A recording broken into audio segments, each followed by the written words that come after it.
জীবন চলার পথে বাধা আসবেই, কিন্তু থেমে গেলে চলবে না।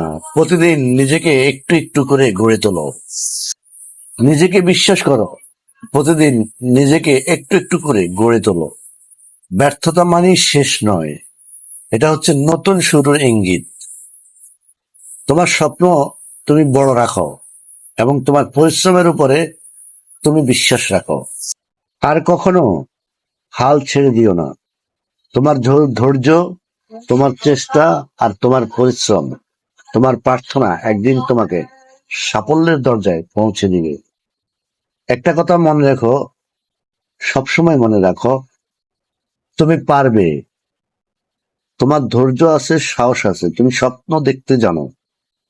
একদিন না একদিন তোমার এই সাহস তোমাকে সফলতার দিকে পৌঁছে দিবে।